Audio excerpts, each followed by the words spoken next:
Fala galera, Frontimão na área. E hoje o vídeo eu vou mostrar pra você, corintiano, por que o Corinthians não vai ser rebaixado. Depois da vinheta.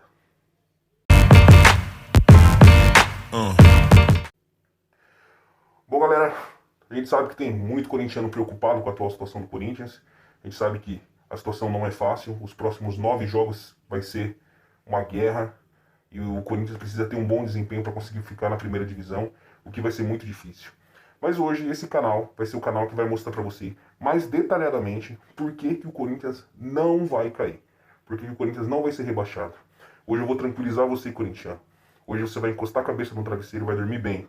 Porque eu vou mostrar matematicamente por que o Corinthians não vai ser rebaixado. Então, primeiramente, vamos mostrar algumas informações. Mostrar por que 19 jogos vão definir por que o Corinthians não vai ser rebaixado. Esses 19 jogos, em tantas rodadas que vão acontecer, vão ser muito importantes, principalmente pela briga direta entre os times que estão brigando para não cair, para não ser rebaixado. Então, eu vou mostrar para você. Primeiro, na tela. Bom, essa é a sequência de jogos que eu acho que vai definir o campeonato, né? Vou explicar por que esses jogos vão definir o campeonato. Eu considero que 19 jogos definirão o campeonato porque 9 times, nesse momento, brigam para não cair. 9 times, nesse momento, brigam para não cair. Esses 9 times que brigam para não cair vão se enfrentar durante essas 9 rodadas. Tem 19 jogos que são de confrontos diretos entre esses times. E quais são esses jogos? Esses que estão na tela, começando por Fluminense e Atlético Paranaense. Depois temos um confronto direto também, Corinthians e Atlético Paranaense. Depois temos Atlético Goianiense e Cuiabá. Depois temos Vitória e Bragantino. Depois Vitória e Fluminense. Depois Cuiabá e Corinthians. Depois Bragantino e Cuiabá. Depois Atlético Paranaense e Vitória.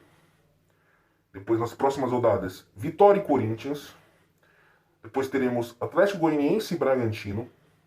Em seguida Atlético Paranaense e Atlético Goianiense. Depois Criciúma e Vitória. Seguindo Fluminense e Criciúma. Seguindo Juventude e Cuiabá. Atlético Paranaense e Fluminense. Criciúma e Corinthians. Fluminense e Cuiabá. Atlético Paranaense e Bragantino. E Bragantino e Criciúma. Esses 19 jogos, dá para perceber que envolvem esses 9 times que estão brigando para não cair. O que vai ser importante para você entender por que isso vai ajudar que o Corinthians não seja rebaixado? Essas 19 rodadas onde os times se enfrentam, garante que não vai ter uma diferença muito grande nas pontuações entre esses times. Eles vão perder muitos pontos obrigatoriamente. Porque ou alguém vai ganhar, alguém vai perder, e aí prejudica um deles, ou um empate acaba prejudicando até os dois times, dependendo da situação. Correto? Então eu vou mostrar para você que hoje a tabela envolvendo o Corinthians se encontra com 29 pontos, conforme essa imagem. E o Corinthians com 29 pontos, né? O número mágico para ter certeza absoluta de que um time não cai é aproximadamente 45 pontos. Dito isso, de 45 para 29, o Corinthians precisaria ter, para ter certeza que não vai ser rebaixado, de 16 pontos, correto? Esses 16 pontos, nas próximas 9 rodadas, nós teremos 27 pontos em disputa. Isso seria igual o Corinthians ter um aproveitamento, né, de aproximadamente 60% dos pontos que vai disputar. Ou seja, o Corinthians disputa 27 pontos, precisa de 60% para atingir 16. Né? Esse 60% de aproveitamento, para você ter uma ideia, pode parecer muito, mas hoje esse é o aproveitamento do Flamengo. Tá vendo aqui, conforme essa imagem? O Flamengo tem hoje, até esse momento, 60% de aproveitamento no campeonato. O Corinthians precisaria fazer nessas 9 rodadas um aproveitamento parecido com o do Flamengo. Bom, dá pra ver, o Flamengo não faz uma campanha exuberante, o Flamengo faz uma boa campanha, uma campanha mediana até, do segundo turno agora tentando se recuperar, mas não oscilou muito durante o campeonato, então não é algo tão difícil. O Corinthians vai enfrentar nesses jogos 9 jogos, sendo eles, nessa imagem, Atlético Paranaense em casa, Cuiabá fora, Palmeiras em casa, Vitória fora, Cruzeiro em casa, Vasco em casa, Criciúma fora, Bahia em casa e Grêmio fora. Bom, Baseado nesses confrontos, eu decidi avaliar qual seria o desempenho do Corinthians caso ele repetisse os placares que ele fez nos mesmos confrontos do primeiro turno.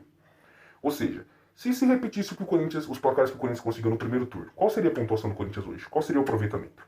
E tá aí na imagem os resultados que o Corinthians obteve. Né? Bom, o Corinthians empatou com o Atlético Paranaense fora de casa, o Corinthians empatou com o Cuiabá em casa, perdeu do Palmeiras lá no Allianz, ganhou do Vitória jogando na Neoquímica, perdeu do Cruzeiro jogando em Minas, perdeu pro Vasco jogando em São Januário, ganhou do Criciúma jogando em casa na Neoquímica, ganhou do Bahia fora, aliás é a única vitória fora que o Corinthians tem, né? E acabou empatando com o Grêmio, né? 2-2 na Neoquímica Arena. Essa campanha do Corinthians que eu estou mostrando, isso aqui equivale a aproximadamente 45% de pontos de aproveitamento, de pontos conquistados, né? Com esses 45% que o Corinthians obteve, o Corinthians conseguiu 12 pontos de 27 disputados. Esse aproveitamento de 45% foi em 4 jogos em casa, 5 jogos fora. Isso aconteceu no primeiro turno, quando o Corinthians ainda tinha um elenco extremamente fraco no primeiro turno. Então, você vai concordar comigo que esses 45%, né, falando que a meta é 45 pontos, o Corinthians, se ele conseguisse somar esses 12 pontos hoje, os 29 mais 12, né, o Corinthians chegaria a 41 pontos. Né? Aí você fala, mas a meta não é 45? Eu falo, sim. Para ter tranquilidade, para ter a certeza de que o Corinthians não seria rebaixado, essa seria a meta. Né? Porém, de acordo com alguns estatísticos, um dele, o Paulinho, do canal do Paulinho, né, dando aqui os créditos, muito provavelmente o corte para o primeiro time escapar do rebaixamento será de aproximadamente 42 pontos, conforme estou mostrando aqui. O Corinthians, nesse momento, com um elenco muito melhor, um elenco muito mais qualificado, o Corinthians com 5 partidas em casa e 4 fora, o Corinthians tendo mais jogos dentro de casa, que o Corinthians tem totais condições de conseguir um resultado melhor. E nesse contexto, para atingir os 42, o Corinthians precisaria de apenas um ponto a mais do que conseguiu no primeiro turno. Entendeu? Então eu quero tranquilizar você, torcedor corintiano, que tá nervoso, que não tá dormindo, tá com medo, né, do time cair, para você ficar tranquilo, porque eu estou cravando, garantindo para você, e você pode me cobrar. O Corinthians não será rebaixado. Porque em desempenho o Corinthians vem apresentando um bom futebol, vem melhorando, e isso dá segurança para que eu diga, baseado nesses números e baseado no que o Corinthians precisa, de que o Corinthians não vai ser rebaixado. Acredite, provavelmente o time que vai ser rebaixado vai ficar em torno de 41 a 40 pontos. E eu acredito que o Corinthians consiga mais, até pelo que vem desenvolvendo. Então, você manda esse vídeo pro seu amigo corintiano que não tá dormindo, manda pro seu pai, manda pros amigos, e segue o canal, curte, compartilha. Mais notícias do Timão, acompanha a gente tá na área. Desculpa qualquer coisinha, se a gente enrolou um pouco no vídeo para mostrar os números, mas eram números muito importantes para você poder entender esse pensamento e essa ideia. Vai lá, vai Corinthians, Timão na área.